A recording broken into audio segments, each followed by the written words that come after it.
Every video about Sigma males celebrates their independence and strength.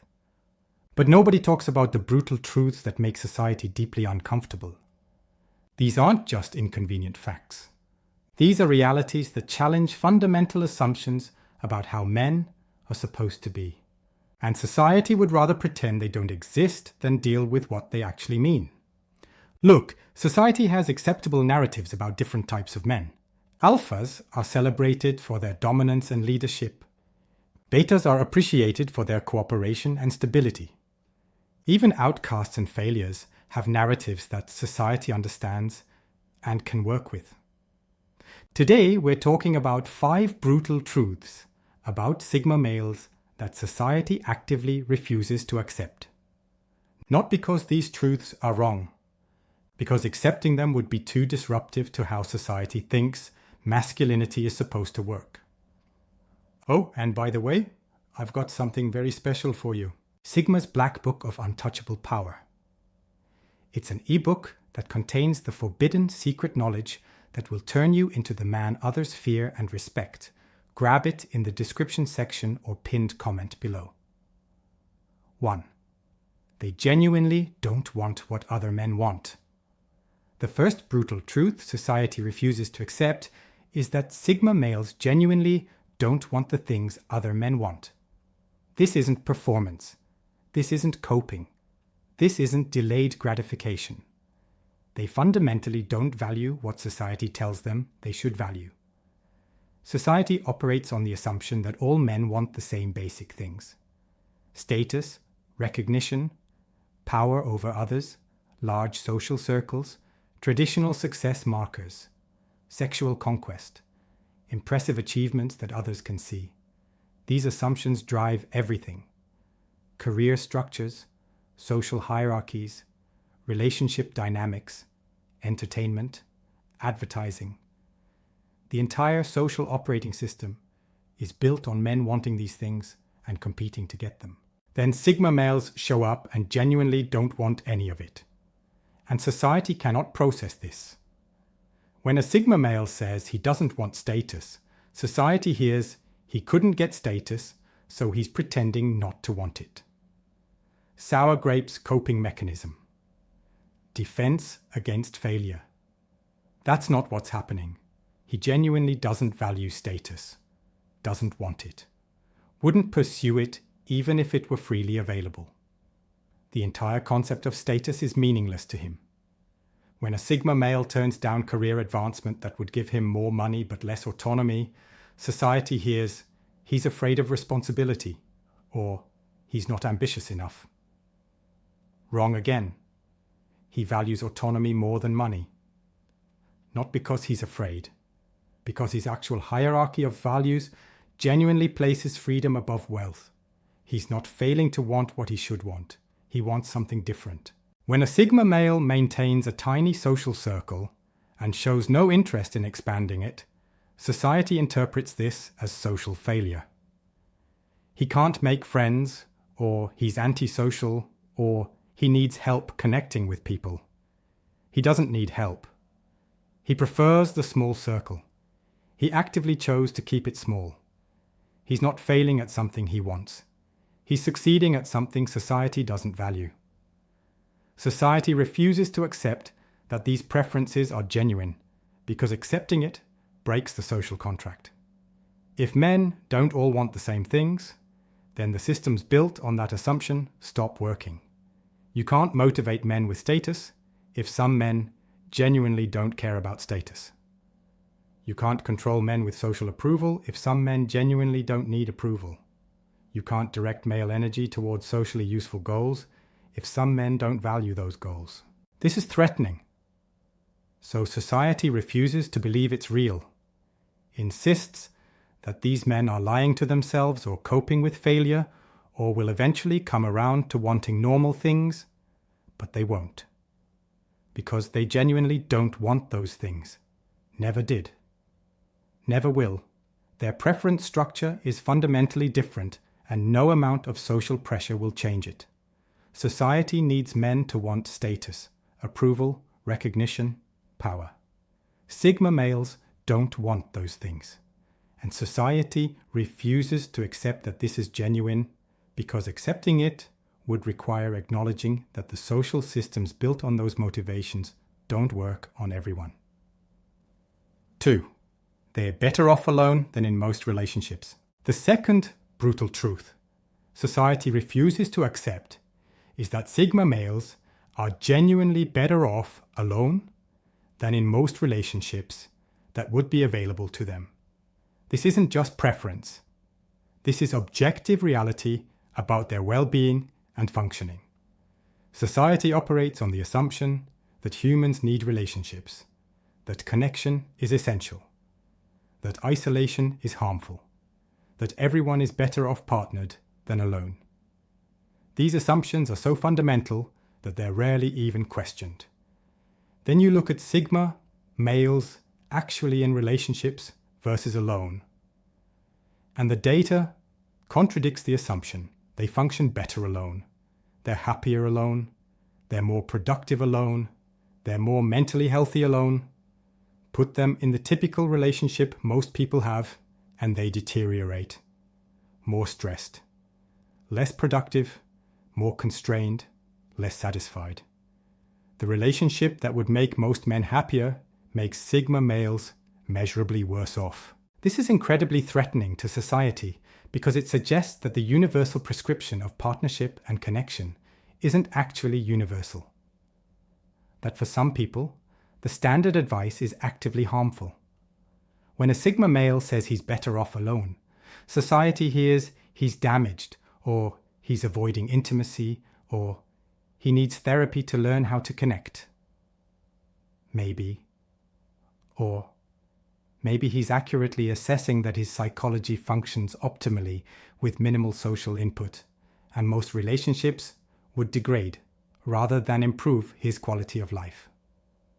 The relationships available to most people require compromise, coordination, emotional labor, social performance, and constant availability. For most people, the benefits outweigh these costs. For Sigma males, they don't. He's not getting enough benefit from typical relationships to justify the costs those relationships impose. So mathematically, objectively, he's better off alone. Society refuses to accept this because it breaks the fundamental narrative that connection makes everyone better. If connection makes some people worse, then pushing everyone toward relationship and community might be harmful for a subset of the population. That's uncomfortable. So instead, society insists that anyone claiming to be better off alone must be lying, damaged, or in denial. They must be coping with their inability to form relationships. They must be rationalizing their isolation. Except when you actually measure well-being, when you track functioning over time, Sigma males alone are doing better than Sigma males in typical relationships. Not all relationships, but typical ones. Standard partnerships with standard expectations. The brutal truth is that for Sigma males, solitude is genuinely preferable to most available relationship options, not as a coping mechanism, as an accurate optimization of their well-being. And society absolutely refuses to accept this, because accepting it means acknowledging that the universal push toward partnership might be wrong for some people, that some humans genuinely thrive in isolation. That connection isn't always the answer. 3. They see through social systems. Everyone else takes seriously. The third brutal truth is that Sigma males see through social systems that everyone else takes seriously, and they can't unsee it. This isn't cynicism. This isn't arrogance. This is genuine perception of the artificial nature of systems that most people experience as real. Society is built on collective belief in systems that don't have objective reality. Status hierarchies, credentials, institutional authority, social roles. These things only exist because people collectively agree to act as if they exist. Most people can't see this. They experience these systems as real, solid, meaningful. The boss has authority because he's the boss. The degree has value because it's a degree. The social hierarchy is real because everyone acts like it's real. Sigma males see these systems as the collective fictions. They actually are. They understand that authority is just agreed upon performance, that credentials are just signals that people choose to trust, that hierarchies are just games people play. This perception changes everything. When you see status as a collective fiction rather than objective reality, you stop being motivated by it. When you see authority as performance rather than inherent power, you stop deferring to it automatically. When you see social systems as optional belief structures, you stop participating in them emotionally. And society desperately needs people not to see this. Society functions because most people take these systems seriously. If everyone saw them as collective fictions, the systems would stop working. So when Sigma males demonstrate that they see through the systems, society responds with hostility. You think you're better than everyone else. You have no respect for authority. You're arrogant for dismissing what matters to others.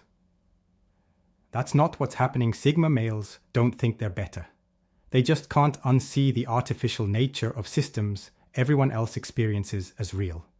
It's like watching people take a stage play seriously and being unable to forget you're watching actors. Society refuses to accept that this perception is valid, because accepting it would mean acknowledging that the emperor has no clothes. That social systems only work because people agree to pretend they're real. That much of social reality is collective fiction. This is why Sigma males are threatening to institutional power. They can't be controlled through systems that require belief in the system's authority. You can't motivate them with status they know is fictional. You can't pressure them with hierarchies they recognize as performance. The brutal truth is that Sigma males have perception that makes them immune to the control mechanisms society uses on most people.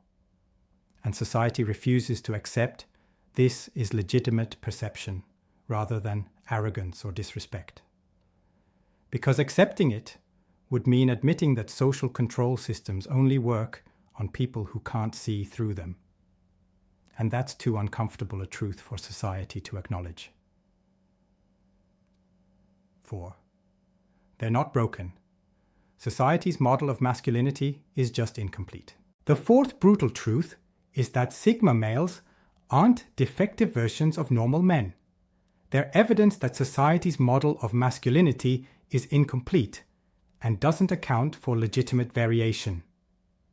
Society has a model of how men are supposed to be: competitive, status-seeking, socially ambitious, validation-hungry, leadership-oriented. These traits are considered normal, healthy masculinity. Men who don't fit this model are treated as defective. If you're not competitive, you lack drive. If you don't seek status, you lack ambition. If you're not socially ambitious, you're antisocial. If you don't need validation, you're emotionally unavailable. The model treats deviation as dysfunction, as something to be fixed, as evidence that something went wrong in development. But Sigma males aren't broken alphas. They're not failed betas. They're not damaged versions of normal men. They're a legitimate variation of masculine psychology that society's model doesn't account for. Their traits form a coherent, functional pattern: independence paired with observation, autonomy preference paired with internal validation, selective socializing paired with pattern recognition. These aren't random dysfunctions. They're a different but functional psychological configuration.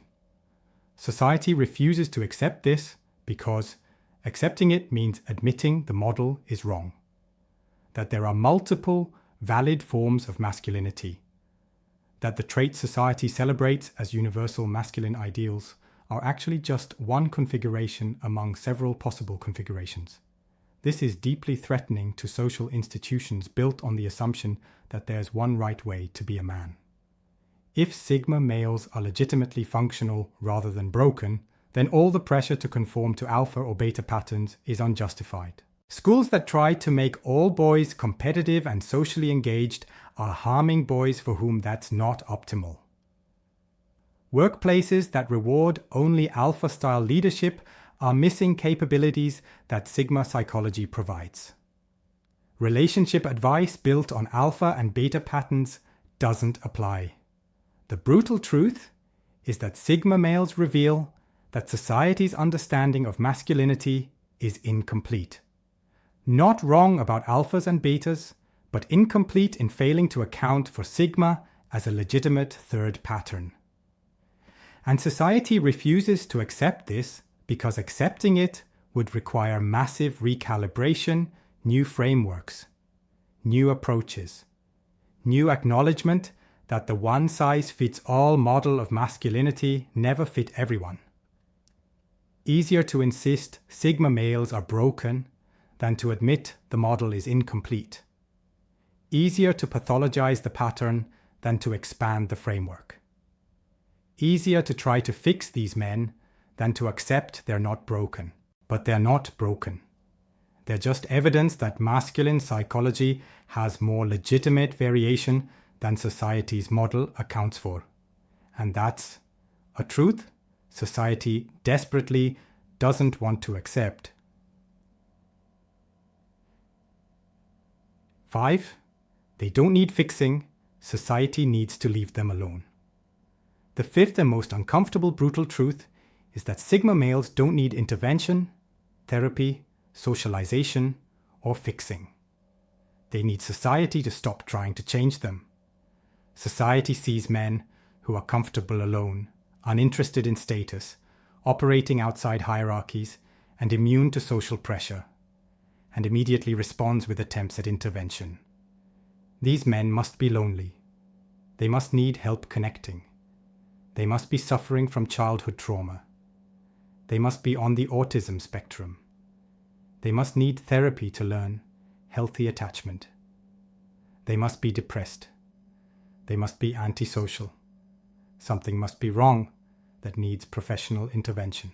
The brutal truth is that most sigma males are fine, not in denial, not coping, actually fine, functioning well, living according to their preferences, satisfied with their lives, not suffering in ways that require intervention. The suffering usually comes from society's constant attempts to fix them, the pressure to be more social, the insistence that they need what they don't need, the pathologizing of their preferences, the treatment of their natural state as dysfunction. Leave them alone and they're fine. Pressure them to change and they experience stress, frustration, and genuine suffering from being forced into patterns that don't fit their psychology. Society refuses to accept this because it contradicts the fundamental assumption that community, connection, and social integration are universal human needs.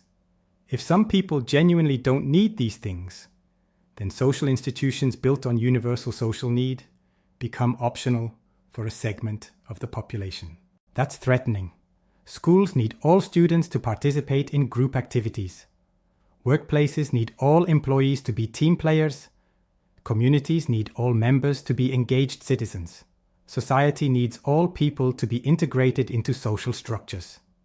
If sigma males don't need social integration and function better without it, then forcing them to integrate serves society's needs, not theirs. It's social control disguised as help. The brutal truth is that the intervention sigma males need is for society to stop intervening. Stop pathologizing their preferences. Stop insisting they need what they don't need. Stop treating their natural state as something to be fixed. They're not suffering from their psychology. They're suffering from society's refusal to accept that psychology as legitimate. Remove the social pressure, and they're fine.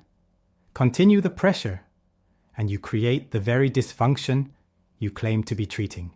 Society refuses to accept this because accepting it means acknowledging that social pressure to conform is harmful to people who function differently, that not everyone needs community. That isolation isn't always pathological, that leaving people alone is sometimes the right intervention.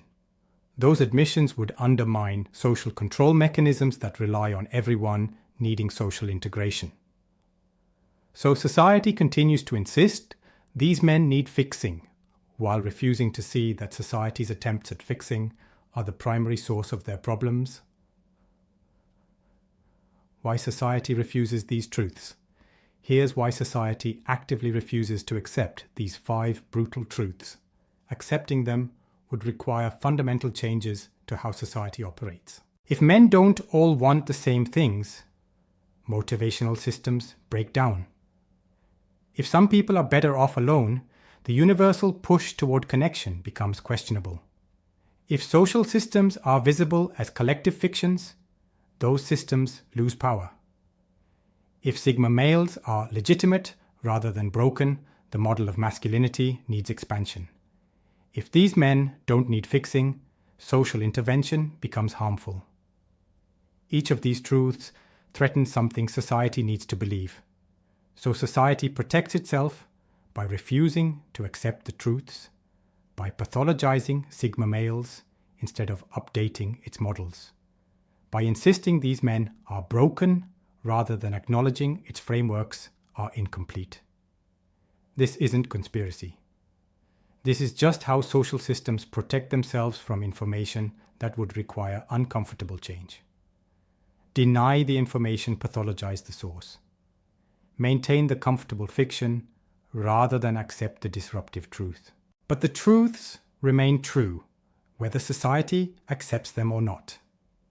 Sigma males genuinely don't want status, are genuinely better off alone, do genuinely see through social systems, are legitimately functional, not broken, don't need fixing, need autonomy. These aren't opinions. These are observable realities about how a subset of men actually function. Society's refusal to accept them doesn't make them less true. It just means society is operating on incomplete and sometimes actively wrong assumptions about human psychology.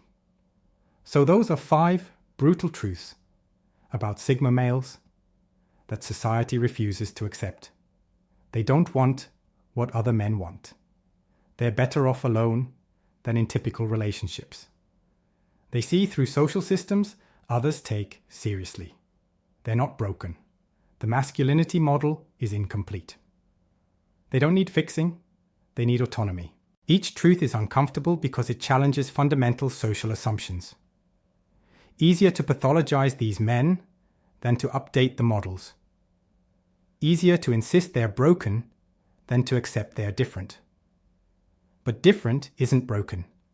Variation isn't dysfunction.